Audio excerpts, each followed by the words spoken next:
오랫동안 이어온 유교 사상과 제사 문제 등으로 기독교를 불효하는 종교 혹은 자기들 신만 섬긴다는 이유 때문에 가족, 조상을 돌보지 않는 사람들의 종교라고 생각하는 분들이 간혹 있습니다. 기독교에 대한 오해와 성경의 무지 혹은 성경에 대한 낯섦의 결과입니다. 기독교는 역사상 가장 강력한 효도의 종교입니다. 우리 성경 한 절 읽읍시다. 시작. 사람에게 완악하고 패역한 아들이 있어 그 어미의 말을 순종치 아니하고 그 부모 말을 저렇게 듣지 않는, 부모가 말하는 것을 도무지 순종하지 않는 자식이 있다면은 우리 다음 글 읽읍시다. 시작.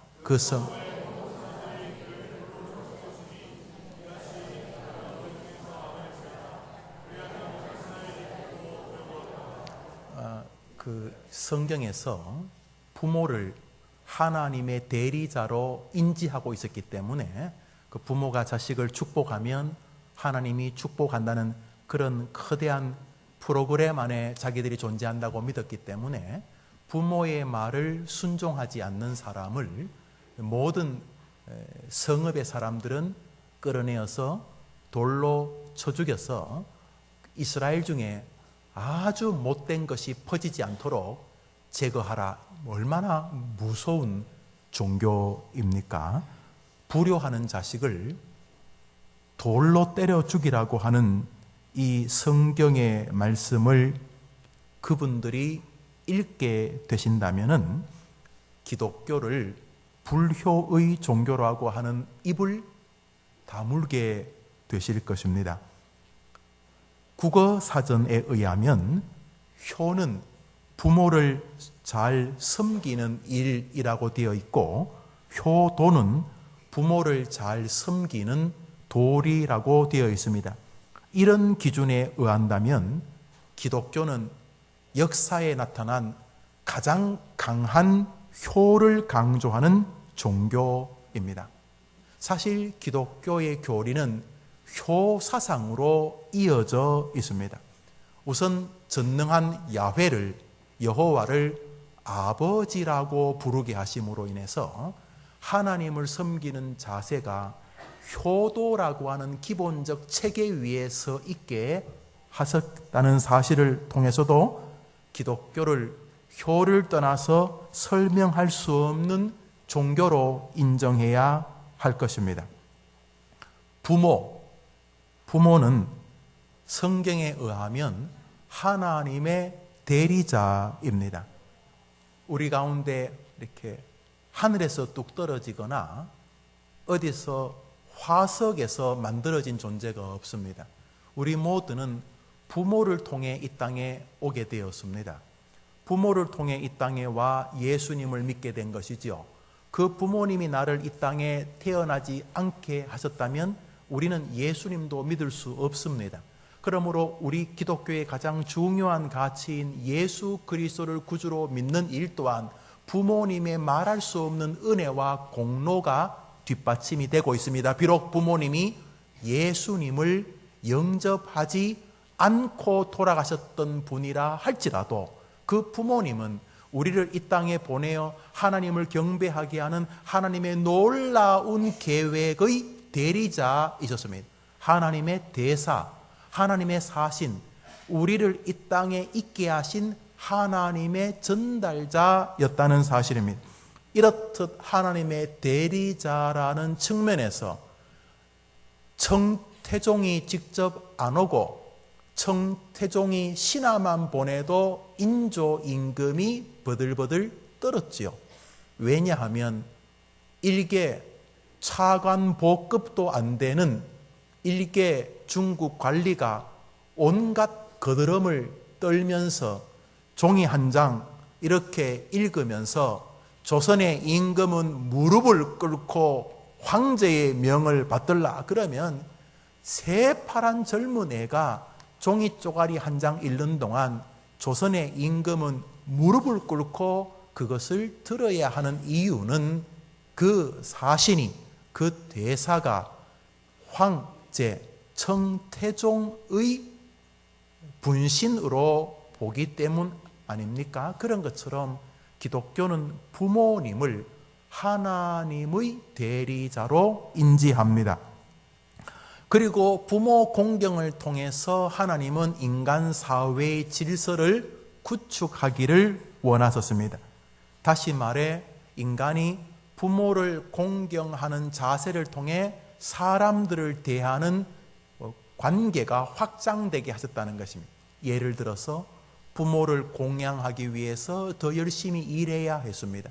자기 먹을 것만 일한다면 그저 하루에 한두 시간 일하고 쉬면 되겠지만 병드신 부모님을 공양하고 병드신 부모님의 약재를 구입하기 위해서는 보다 더 많은 일을 해야 했습니다.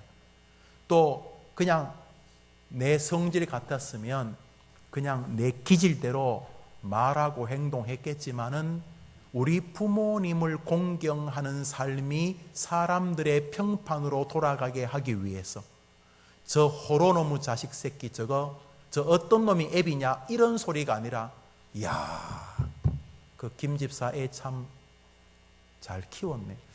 야, 그 김 장로 그 자식 농사 잘했네.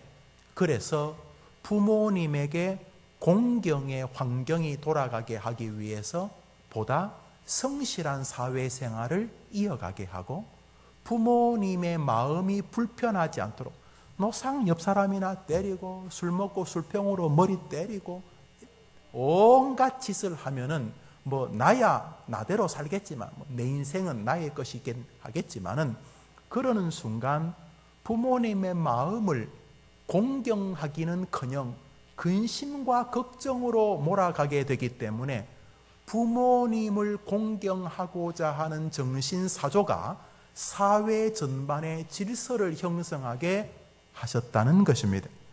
그러므로 부모 공경은 하나님을 아버지라고 부르게 한 의도와 맞닿아 있는 하나님께서 인간의 영적인 것과 정신적인 것과 육체적인 모든 사회생활을 건강하게 존재시키는 방식이셨습니다. 작금의 사회의 질서가 무너진다면 바로 이 부모 공경의 어느 언저리가 무너졌기 때문인 것입니다. 우리 장로교회의 정신적인 지주 중에 한 분인 칼빈은 이렇게 말했습니다. 사람들은 이웃들을 사랑해야 한다. 최선을 다해 그러해야 한다. 그러나 부모는 사랑해야 될 대상이 아니라 경외해야 될 대상이다. 여기 쓴 단어가 히브리어 카베드라는, 이것은 하나님에게 쓰는 단어입니다. 사람들은 이웃을 사랑해야 한다. 그러나 부모는 사랑의 대상이 아니다. 사랑의 대상이 아니라는 말은 사랑하지 말라는 말이 아니라 이웃을 대하는 것보다 훨씬 더 깊은 경외의 대상이다. 왜냐하면 부모는 그가 비록 다리를 저는 자라 할지라도 하나님의 완벽한 대리자이기 때문이다. 그러므로 자녀는 자신의 마음과 행동과 입으로 부모님을 향한 경외의 존경심을 보여야 한다 그랬습니다. 기독교 강요가 우리 개혁교회의 뼈대 아닙니까? 그 어른이 부모 공경의 신앙을 아주 명백하게 정의하였습니다. 그러면 부모를 공경하는 가치가 어느 정도로 하나님이 인지하고 계시고 우리가 부모를 대할 때에 어떤 태도로 대해야 하는가에 시금석이 될 만한 성경 구절을 한 절같이 읽겠습니다. 시작.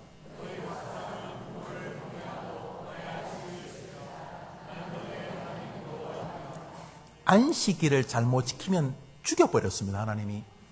안식일을 기억하여 거룩히 지키라는 것은 10계명 가운데 이 첫 번째 계명 라인에 있었습니다. 하나님만을 섬기고 우상을 섬기지 말고 여호와 이름을 망령되게 잊지만 안식일을 기억하여 거룩히 지키는 이 하나님의 이 하나님만을 섬기라는 계명과 또 인간을 섬기라는 부모를 공경하고 살인하지 말고 이리 쭉 나오는 이 두 비석 가운데 이 안식일을 지키라는 말은 이 하나님 쪽의 비석에 있는 10계명 중에 하나였습니다. 그런데 붙여놓았습니다. 우리 한 번 더 읽읍시다. 너희 시작. 너희 각 사람 부모를 경외하고 나의 안식일을 지키라. 나는 너희 하나님 여호와. 그러니까 너희가 내게 이 주일날 예배하러 왔을 때 문에 들어오면서 부모님을 내가 어떻게 경외했는가를 돌아보아야 한다. 너희들이 안식일을 잘 지키는 게 여러 가지가 있는데 그 중에 뼈대를 형성하는 것은 부모를 어떤 식으로 대하느냐에 달린 것이다. 그러므로 하나님은 우리 주일 예배 안에 부모를 경외하는 마음이 흐르는 신앙을 요청하고 계신다는 것을 알 수가 있습니다. 하나님 입장에서 당신을 경외하는 안식일의 가치와 부모를 공경하는 가치를 거의 같은 선상에서 생각하셨다는 것을 알 수가 있습니다. 그러므로 단순히 효자되자, 효녀되자의 개념이 아니라 부모를 대하는 태도는 이 기독교의 교리적인 주제라는 것을 알 수가 있고, 이것은 단순히 효자, 효녀 이야기 듣는 것을 넘어서 하나님을 상대하는 영적인, 신적인 어떠한 일이라는 것을 알 수가 있습니다. 부모님을 다 공경하시려고 하는 분들인 줄 압니다. 그러면 부모를 공경하라는 것은 굳이 성경의 이렇게 두렵고도 무거운 말씀에 의해서만이 아니라 초등학교만 들어가도 부모님 말씀에 순종하라, 부모님에게 효도하라는 말을 듣습니다. 그런데 무엇이 부모님을 공경하는 것인가? 무엇이 부모님을 경외하는 것인가 하는 것입니다. 하나님이 그렇게 중요하게 여기는 효도의 방법 말입니다. 여러분, 무엇이 부모님을 공경하는 것이라고 생각합니까?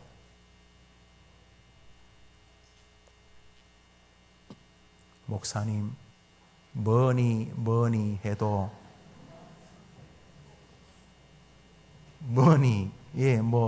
자본주의 시대의 돈이라고 하는 것은 마음이 담기는 표현법일 수 있습니다.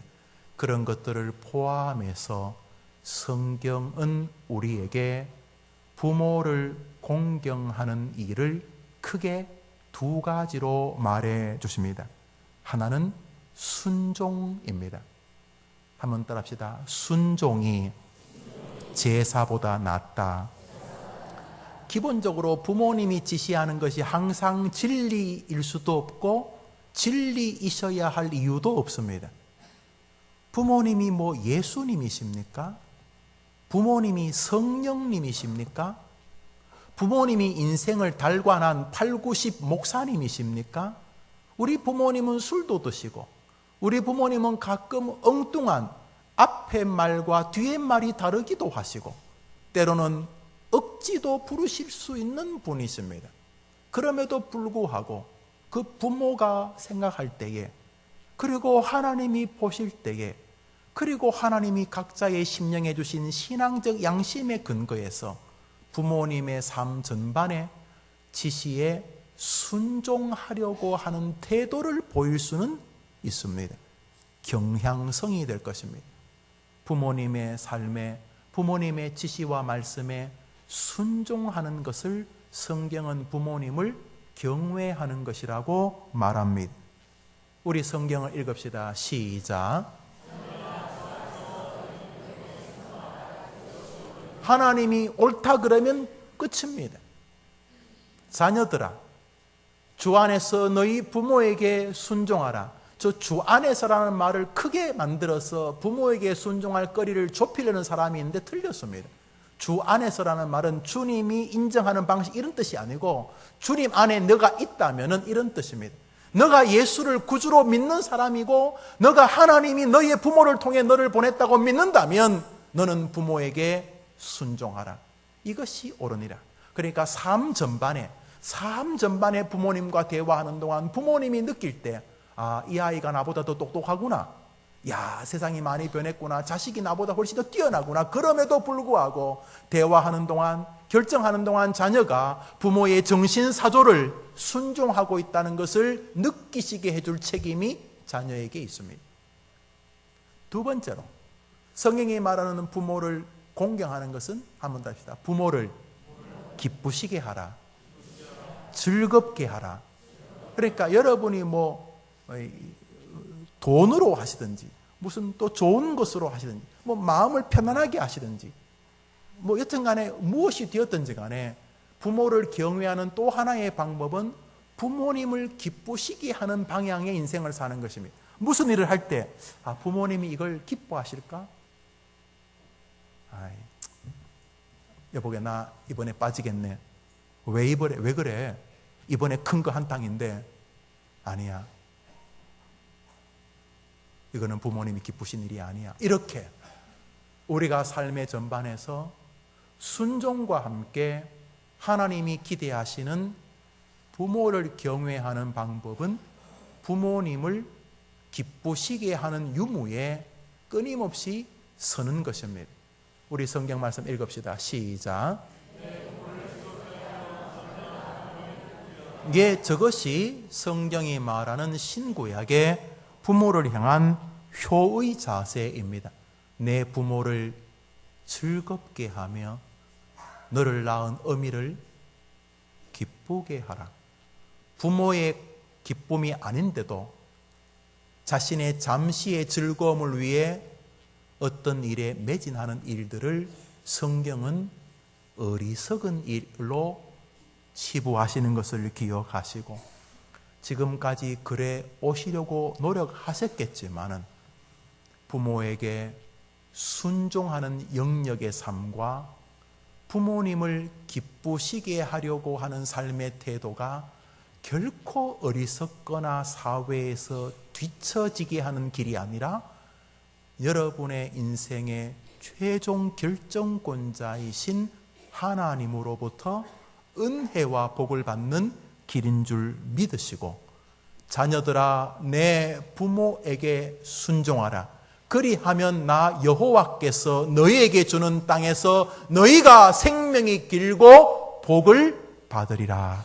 그 주역들 되기를 축복합니다.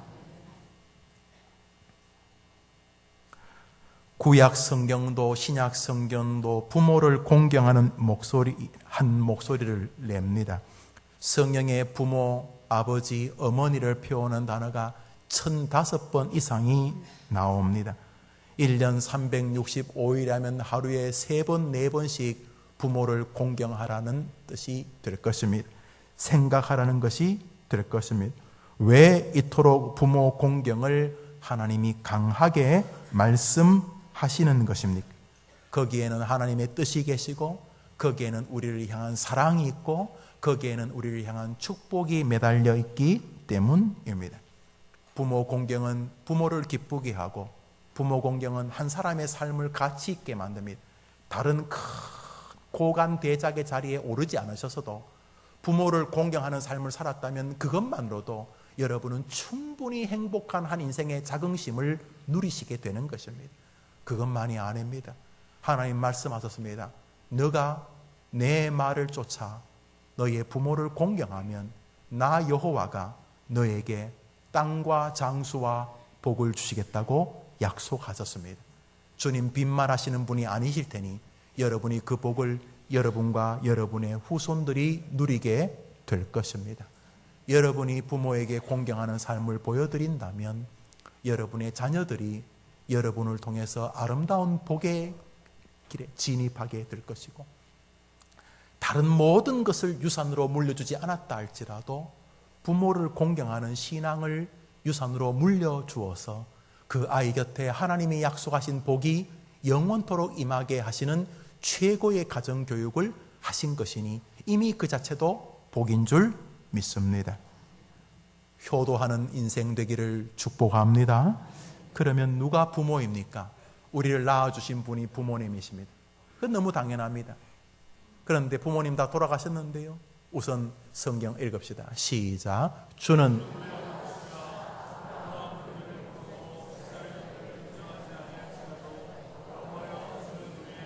누가 우리 아버지라고요? 우리 하나님이 우리 아버지. 한번 따라합시다. 아버지. 크게 봅시다. 아버지. 저는 운전하다가 이렇게 좀 이렇게 졸리기도 하거나 또 마음이 울적할 수도 있잖아요. 목사님도 마음이 울적해요? 그래요. 그때 하는 것 하나가 아버지! 하고 차에서 한 10번 좀 소리 지르면 귀 먹었지 않았다 이놈아 하시는 음성을 듣는 것 같아요. 아버지 얼마나 아름다운 말입니까?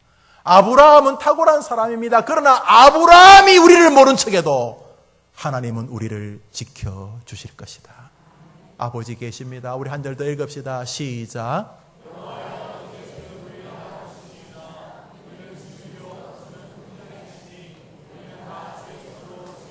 우리를 하나님 만드셨습니다. 하나님이 내 아버지십니다. 한번 합시다. 하나님이 내 아버지십니다.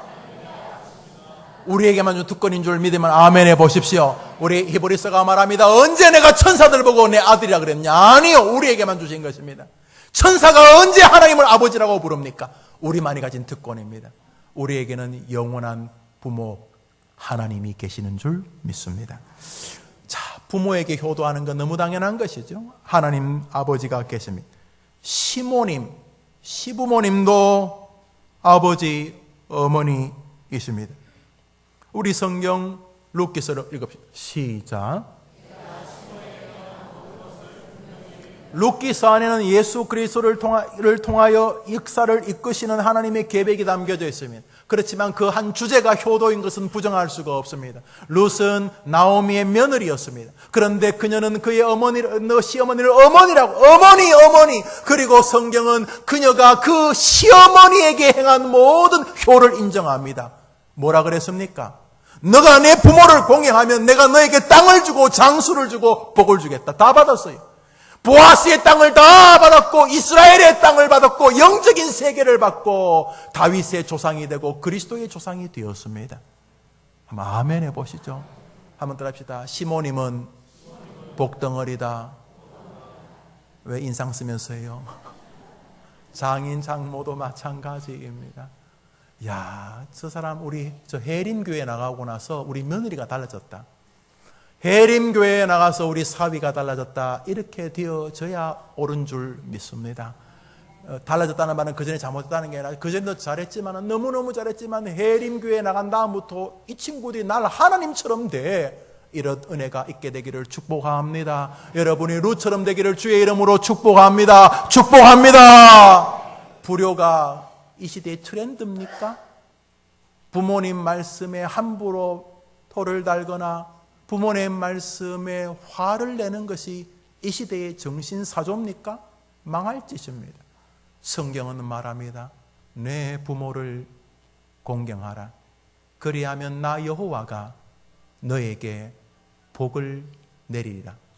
이 얼마나 믿을 만한 신뢰의 음성입니까?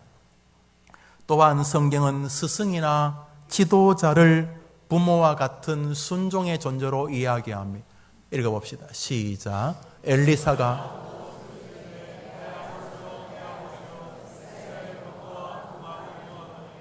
엘리사의 스승 엘리야를 보고 그가 말합니다. 내 아버지여, 내 아버지여. 그가 스승을 아버지로 섬길 때 하나님이 엘리야에게 했던 은혜를 배나 그 제자에게 주었습니다. 디모데전서 1장 읽습니다. 시작. 바울도 자신의 제자, 바울과 디모데는 혈육관계가 아닙니다. 그냥 스승과 제자입니다. 그런데 디모데가 바울을 아버지라고 불렀고 바울은 디모데를 아들이라고 불렀습니다. 그러므로 여러분의 스승님을 돌아보는 것은 귀한 일이 아닐 수가 없습니다. 이것은 하나님의 은혜를 누리는 길입니다. 또한 성경은 연장자들을 부모의 권위자로 인정하십니다. 우리 성경 말씀 읽읍시다. 시작. 너는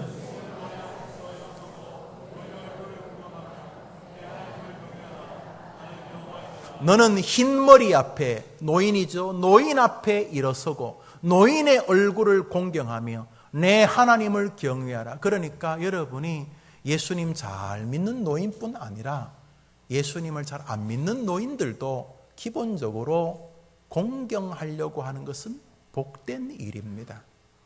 정리해 볼까요? 부모를 공경하십시오. 그 귀한 일입니다. 늘 하나님 아버지를 부모로 기억하고 공경하십시오. 여러분 앞에 있는 스승, 지도자, 이렇게 목사 같은 사람 공경하십시오. 그건 흠집 내서 유익한 거 없습니다. 시부모님, 친정부모님 공경하십시오. 인생의 샛머리, 흰머리 노인들을 노인들 그러지 마시고 공경하십시오. 하나님이 세상 사람들은 본 적도 없는 은혜를 룻에게 주신 것처럼 여러분에게 주시는 것을 보시게 될 것입니다. 결국 하나님은 이 모든 우리 앞에 세워진 권위자들을 존중하게 하시는 것입니다. 오늘 2부 예배 주일 학생들과 함께 예배드리며 살펴보았던 구절입니다. 읽읍시다. 시작.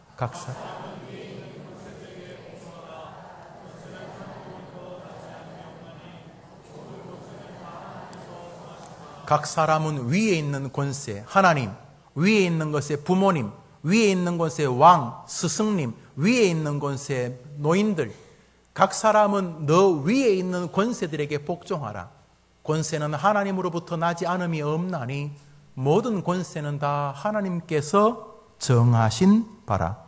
한번 따라합시다. 각 사람은 위에 있는 권세들에게 복종하라. 모든 권세는 하나님께서 정하신 바라.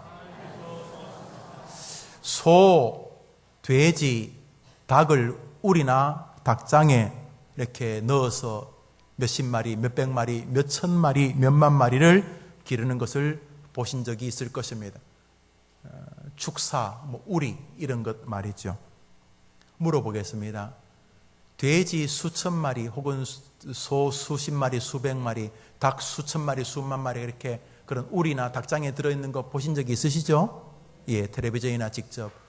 그건 누가 기릅니까?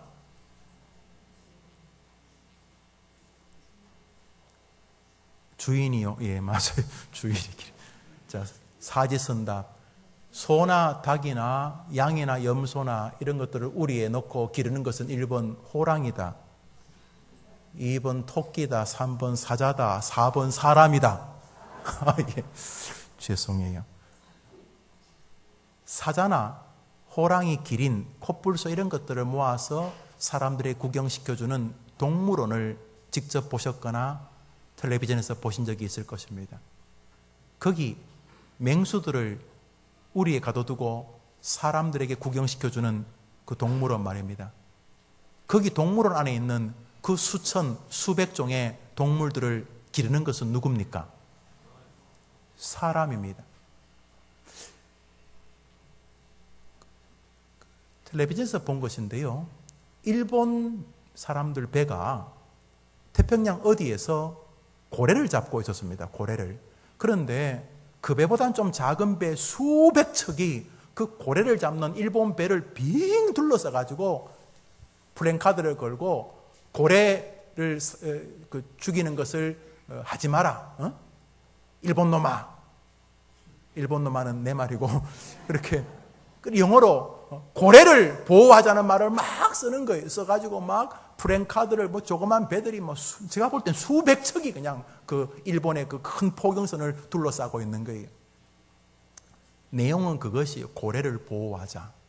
그래서 세계에서 그 고래를 잡거나 못 잡거나 하는 그런 기구가 있나 봐요. 내용은 고래를 보호하자는 거죠.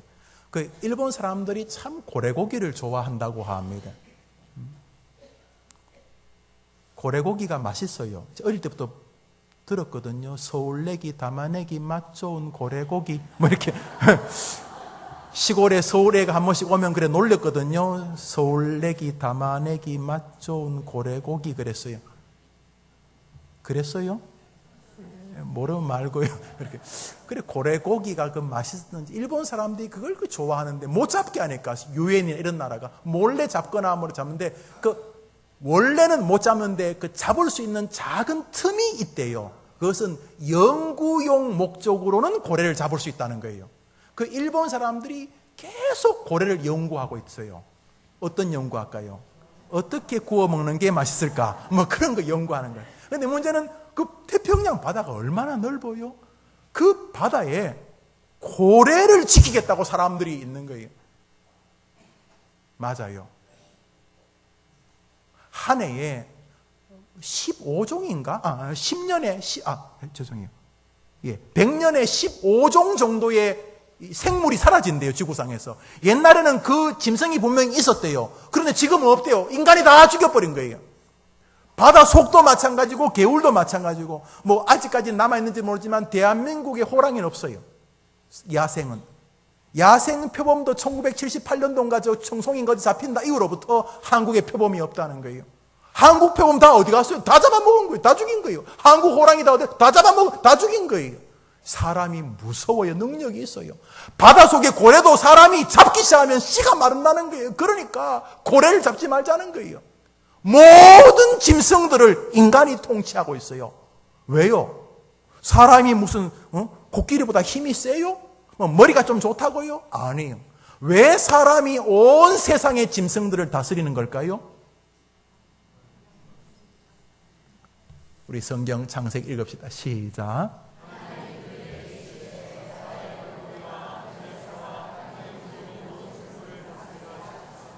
그들에게, 아담과 하와 인류에게, 사람에게, 하나님이 사람에게 이르되 너희가 바다의 물고기와 하늘의 새와 땅에 움직이는 모든 생물을 다스리라. 그래서 모든 짐승들의 운명은 인간의 통치 아래 있게 되었어요. 웬만한 짐승들은요, 사람 나타나면 슬금슬금 피해요.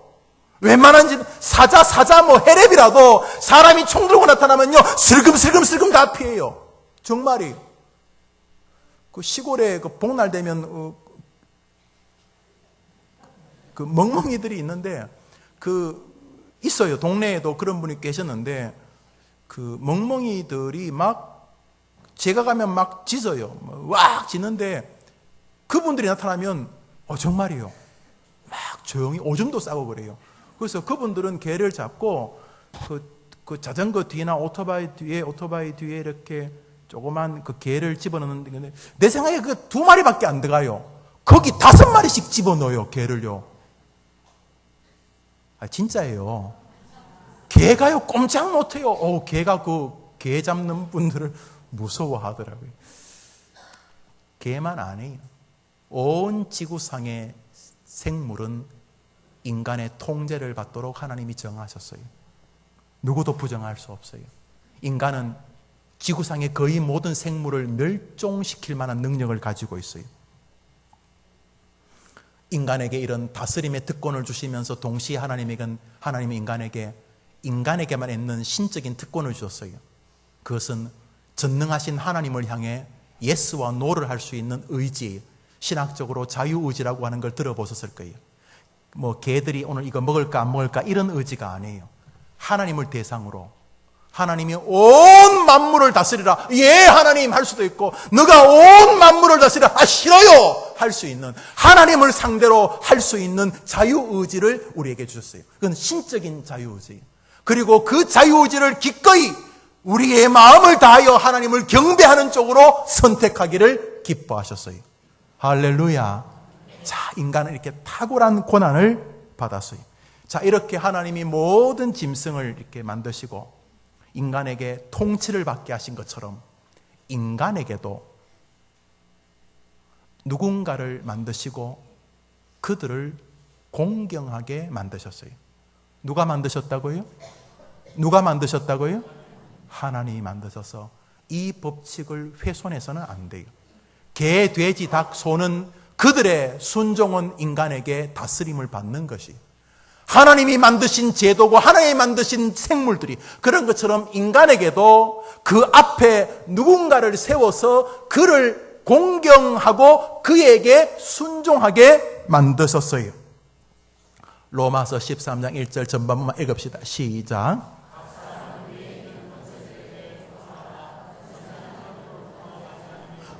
모든 동물들을 만드시고 너희들은 사람에게 순종하라. 사람이 너희들을 다스릴 것이다. 하나님이 정하신 것처럼 하나님이 사람을 만드시고 그 위에 위에 있는 권세를 주셨어요. 왕을 주시고 부모를 주시고 지도자를 주시고 선생을 주신 다음에 너는 그들에게 순종하라고 하나님이 창조 질서를 정하신 것이, 그리스도인은 동물을 만드신 분이 하나님이듯 자기 앞에 부모의 권위로 세우신 분이 하나님이신 걸 믿어요.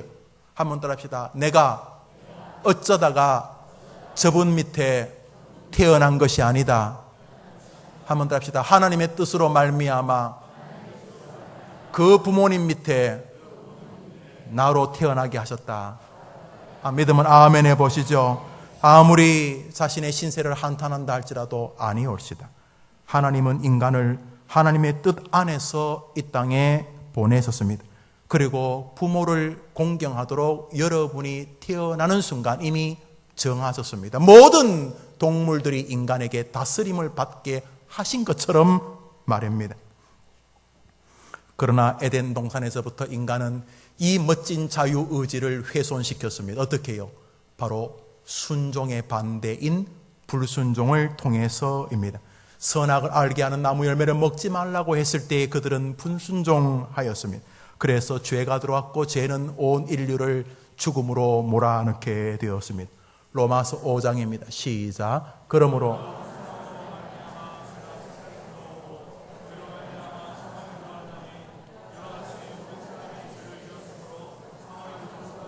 이제 사망이 죄로 인하여 온 인류에 미쳤습니다. 여러분 병원에 가시면 알죠? 무슨 병이 있으면 의사 선생님들이 주로 묻는 게 첫 번째가 뭡니까? 가족력이 있습니까? 이렇게 묻습니다. 웬만한 일들이 DNA를 따라서 혹은 유전되기 때문입니다. 혹시 우리 형님이 바로 이 병으로 돌아가셨습니다. 우리 어머님이, 우리 할머님이, 우리 외가가, 우리 친가가 이렇게 그렇구만. 그러면 좀 더 주의하셔야 됩니다.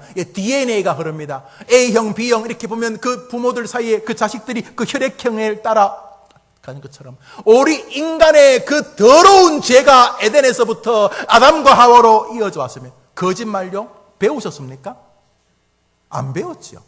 타고나는 것입니다. 어린 아이들이 남의 집에 가서 남의 집 인형을 막 가져오려고 그러고 형이 안돼 야 철수야 하지 말고 영우야 합시다. 영우야 그거 네 거 아니잖아. 영우야 안돼 가져갈래? 안돼 가져가자. 안돼 그래서 얻어맞아도 못 나와요. 왜? 남의 것이라 내가 갖고 싶으니까. 남의 것을 억지라도 갖고 싶은 거 착한 거 아니고 누가 가르쳤어요? 안 가르쳤어요.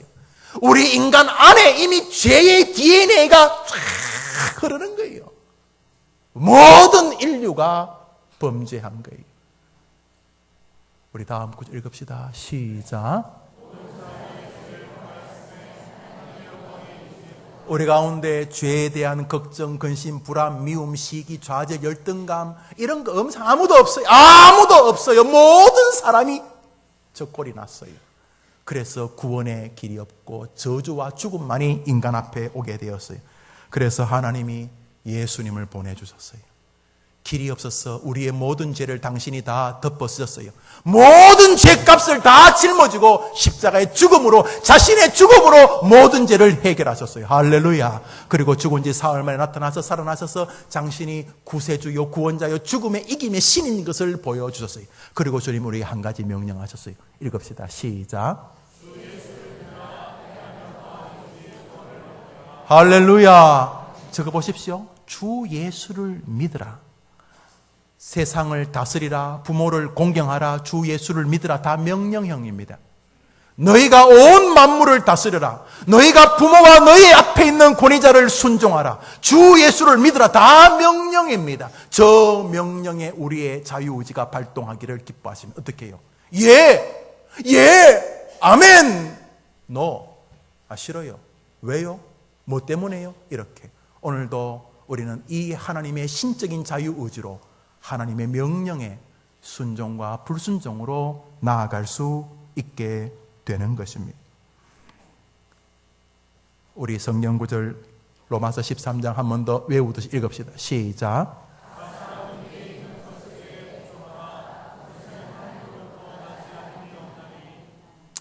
각 사람은 위에 있는 권세들에게 복종하라.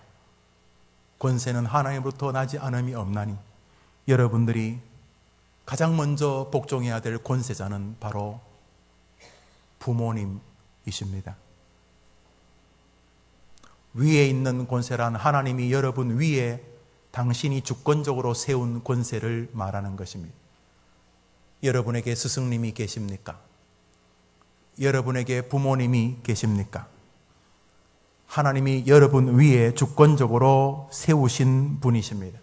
그러므로 위에 있는 권세에게 순종하는 것은 창조 질서에 동참하는 것이요, 에덴에서 아담과 하와가 무너뜨린 모든 더러움을 극복한 예수 그리스도를 구주로 고백하는 실제적인 현상의 순종의 모습인 것입니다.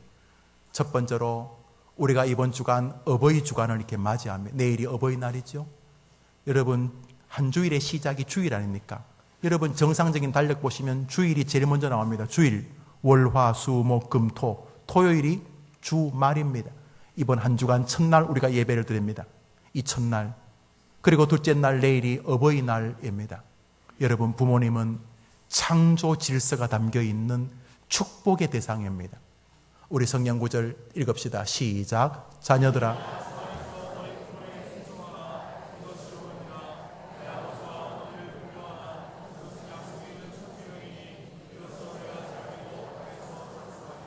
효도하는 가정, 효도하는 생애, 효도하는 삶이 되기를 주님의 이름으로 축복합니다. 그런데 물어보겠습니다. 진심으로 효도하는 게 쉽습니까? 어렵습니까? 예, 정직하게 어렵습니다. 이제 여러분 설교를 마무리하면서 효도하는 일이 쉬운 것을 하나 알려드리겠습니다. 여러분 앞에 있는 지도자, 여러분 앞에 목사가 있습니다. 여러분 앞에 세운 목사는 하나님이 세운 사람 아니겠습니까? 목사의 설교나 목사의 일상의 지시를 순종하는 게 쉽지가 않습니다. 부모님은 뭐 말할 것도 없고요. 학교의 선생님도 마찬가지입니다. 위에 있는 권세에게 순종하는 게 참 만만한 일이 아닙니다. 비록 성경이 지지하고 명령한다 할지라도. 그런데 여기 성경이 말하는 순종에 아주 쉬운 길이 있습니다. 한 예입니다. 엄마가 김장을 하고 있었습니다. 평소에는 외할머니가 하셨는데 그날은 엄마가 김장을 하고 있었습니다. 초등학교 3학년 다니는 3학년짜리 딸이 집에 들어오자마자 엄마 갔다 왔어요 하고 자기 방에 들어가서 게임을 하기 시작했습니다. 컴퓨터 게임을 이렇게 핸드폰 가지고. 엄마가 김장을 하다가 영희야, 엄마 손에 김치하고 묻었으니까 너가 그 화장대에 있는 엄마 안경 좀 갖다 주라 이렇게 말을 했습니다. 부모님이 심부름 시킬 때는 꼭 게임이 재밌을 때죠. 그죠? 거의 끝나가요. 잠시만요. 그랬어요. 엄마가 뭐 눈이 매웠는지 안경이 필요한지 아니면 지금 이게 그 조미료인지 설탕인지 몰라가지고 분간하게 해서 말합니다. 좀 빨리. 그러니까 딸이 게임이 막 하다가 하나 죽어버렸어요. 아, 요거 살리면 내가 한 점수 올라가는데. 아, 좀 기다려요. 그랬더니 엄마가 지금 가져와! 그러니까 딸이 왜 나만 시키고 그래? 이래댔어요. 웃는 분들은 지금 집에서 벌어지는 현상 같습니다. 엄마가 치워라! 못된 것아! 내가 가지러 한다! 그러니까 아이 됐어요! 그리고 게임 놓고는 엄마 안경을 착 찾아가지고는 거의 던지다시피 엄마한테 탁 주고는 자기 방에 들어갈 때 문을 쾅 닫습니다. 내가 얼마나 화났는지 알라고. 이런 딸이 있다 칩시다. 뭐 순종하고는 좀 멀어 보입니다. 며칠 뒤 그 딸이 학교를 마치고 들어서는데 엄마가 누구냐 그랬어요. 저예요. 그랬더니 방금 전에 외삼촌, 그러니까 엄마의 오빠 외삼촌이 왔다가 갔는데 너가 갖고 싶다던 그 인형 사온 것 같더라. 네 방에 갖다 놨다. 가지고 와서 할머니에게도 보여드리렴. 목소리가 네? 즐거워집니다. 그래서 신발을 이렇게 천천히 풀고 있는데 그리고 외삼촌이 넣어주라고 용돈도 봉투에 담아가지고 식탁 위에 올려놓았더라. 네? 지그게 풉니다. 근데 그 뒤에 엄마가 말합니다. 5분 뒤에 오빠 오는데 오빠가 그 돈 발견하면 너 국물도 없을 가능성이 크다. 안 되지요! 무슨 속도로? 빛의 속도로 용돈과 인형을 챙깁니다.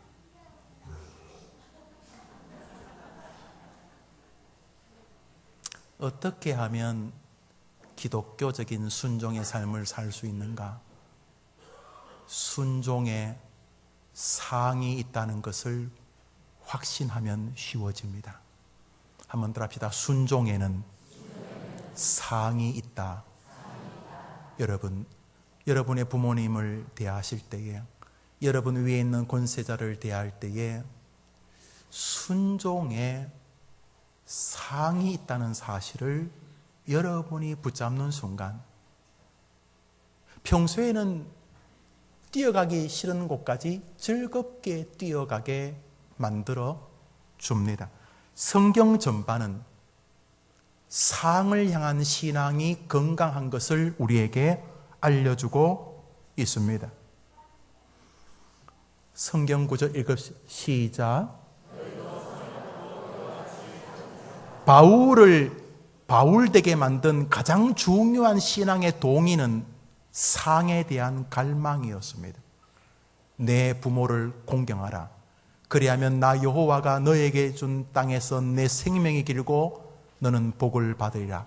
출애굽기 신명기가 말한 것을 바울은 에베소서 다시 리바이벌하고 있습니다. 왜요?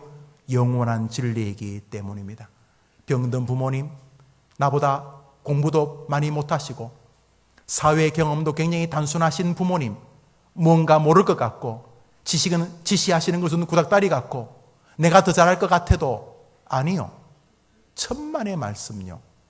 부모의 순종에는 우리가 천년을 만들어도 발견하고 발명할 수 없는 하늘과 땅의 상이 있기 때문인 것입니다. 순종하기 어려울 때마다 기억하십시오. 상에는 하나님의 놀라운 순종에는 상이 있습니다.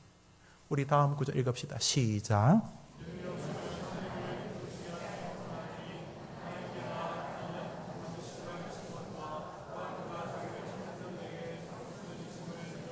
성도는 뭐 주시는 분이심을 믿어야 한다고요?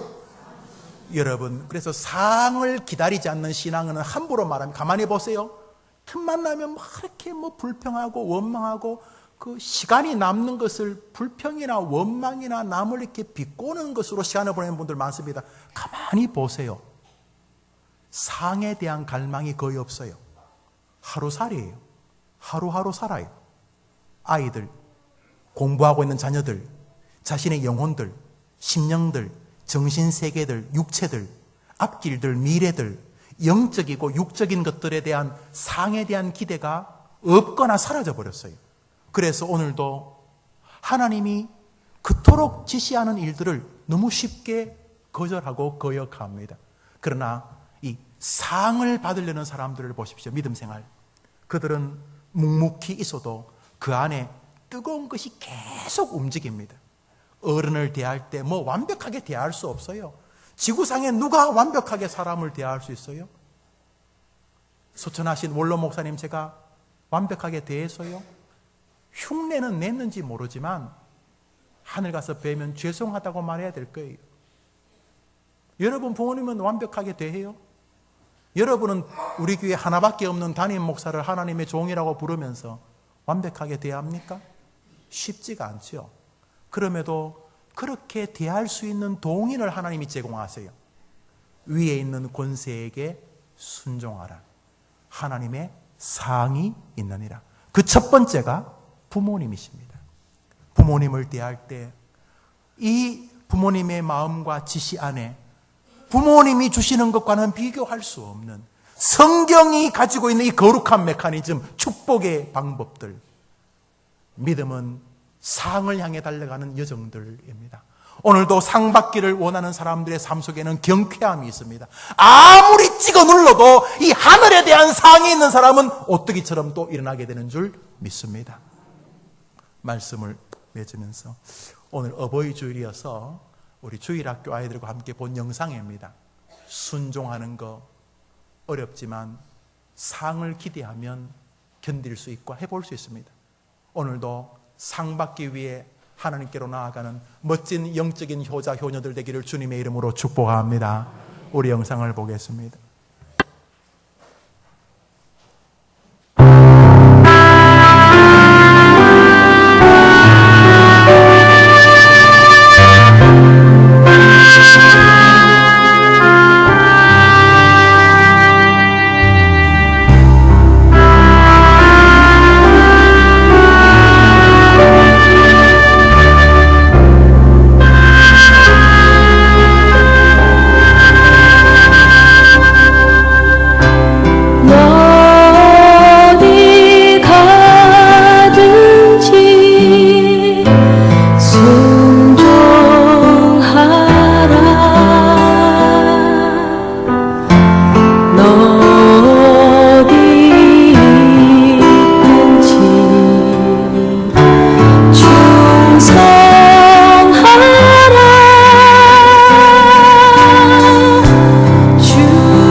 하나님께 우리 말씀으로 순종합시다. 우리를 위해 희생하신 우리 부모님에게 사랑을 보냅시다.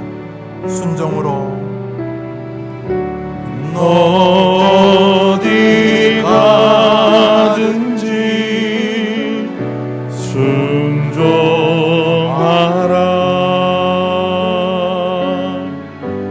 어디 있든지 충성하라.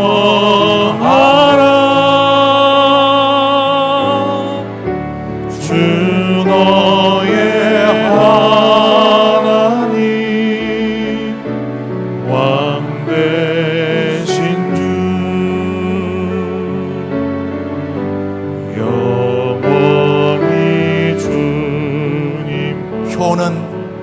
하나님을 하나님으로 인정하는 삶의 태도입니다. 우리 다 같이 일어나 찬양합시다. 너 어디 가든지, 너 어디 가든지 순종하라. 이번 한 주간 부모님을 찾아뵙고 시부모님을 찾아뵙고 장인 장모님을 찾아뵙고 은사님들을 찾아뵙고 감사합니다. 고맙습니다. 알려드립시다. 무엇보다 참 스승이신 우리 하나님 아버지를 기억하면서 이번 한 주간 참 효자의 길로 섭시다. 영원히 주님만 찬양하라.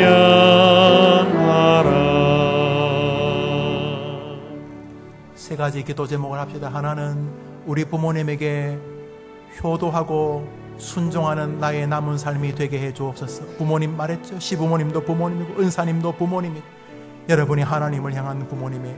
두 번째로 여러분이 현재 가정을 이루었다면 혹은 가정을 이루기를 원하는 젊은이라면 학생이라면 여러분이 이룬 가정과 이룰 가정의 자녀들도 효녀 효자가 되어 하늘과 땅의 복을 받게 해달라고 여러분 이룬 가정, 이룰 가족을 위해 기도합니다. 마지막으로 이번 한 주간 예수님의 이름을 사람들에게 잘 전할 수 있는 나의 훌륭한 삶의 태도가 되게 해달라고 기도합시다. 같이 기도합니다. 하나님 아버지, 우리 모두가 부모님이 계셨습니다. 부모 없이 우리가 존재할 수가 없지 않습니다. 부모님, 형제님, 자매님들 모두가 다 오늘 이 아침 우리를 향한 하나님의 축복을 기억합니다. 내 부모를 공경하라. 내 부모를 경외하라. 그리하면 나 여호와가 내게 준 땅에서 내 생명이 길며 복을 누리리라. 사랑하는 모든 성도들, 부모 공경으로 다시금 자신의 하나님을 믿는 신앙을 확인하고 증명하는 은혜가 있게 하옵소서. 저들이 이룬 가정의 자녀들이 효자 효녀들이 되게 하시고 저들이 이룰 가정의 자녀들이 효자 효녀가 되게 해 주옵소서. 그들이 효로 인하여 하나님께 복을 받게 하옵소서. 또 한 주간 출발합니다. 이번 한 주간 우리가 어디 있든지 우리 주님을 높이는 우리 모든 성도들의 한 주간이 되게 해 주옵소서. 우리 교회와 우리 조국을 도와 주옵소서. 예수 그리스도의 은혜와 하나님의 사랑과 성령의 교통하심과 위로하심과 축복하심이 내 부모를 공경하라. 그리하면 나 여호와가 내게 준 땅에서 내가 장수하고 내가 복을 얻으리라. 그 말씀 순종하며 효도, 부모 공경이 단순한 인륜을 넘어 하나님의 놀라운 창조 질서임을 기억하고 효의 삶을 다시금 점검하는 한 주간 되기를 소원하고 나가는 해림의 권속들과 저들의 승리의 한 주간 위에 지어지는 해림 새성전 사역과 우리 조국 앞길 위에 영원토록 함께 있을지어다. 아멘.